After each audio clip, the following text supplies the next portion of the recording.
சரி பசிக்கு எனக்கும் செஞ்சு கொடுங்க. என்ன செய்யுங்க? ஆ என்ன செய்யுங்க? என்ன செய்கிறீங்க? எனக்கு கொஞ்சம் கொடுக்குது சாப்பிட்டு கொடுக்குறேன். செஞ்சு தரீங்களா? எங்கே இருக்கீங்க நீங்கள்? எங்கே தான் இருக்கேன். அப்படியா? கண் தெரியல பொம்பளைக்கு. புரியல. கண்ணு தெரியல பொம்பளைக்கு. கண்ணு தெரியலையா உங்களுக்கு?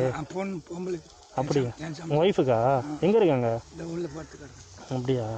சாப்பாடுக்கு வழி இல்லை. ஆ எதோ கேட்டு வந்து செய்கிறேன். எதுவும் கொடுத்துப்பாங்களேன். என்ன வேணும் உங்களுக்கு? எதுவும் வாங்கி சாப்பிட்ற எதுவும் கொடுங்க. சரி அம்மா எங்கே இருக்காங்க? உள்ளே இருக்காங்க. காமிக்க முடியுமா வந்து? அரிசி இல்லை ஒன்றும் இல்லை. ஆ ஏதோ ஊரில் பிச்சை கேட்டு சாப்பிட்றேன். உங்கள் பேர் என்னது?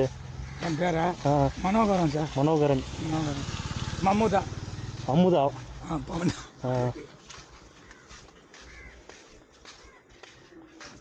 இவங்க தானா? என்னாச்சு உங்களுக்கு? கண்ணெல்லாம் அடிபட்டு போய் ஒரு கண்ணு கெட்டு போச்சு. சரி. ஒரு கண்ணு என்ன பண்ணுறது, துணி ஈக்கும் போய் துணி விட்டுருது. ஐயோ. நாகம் பட்டு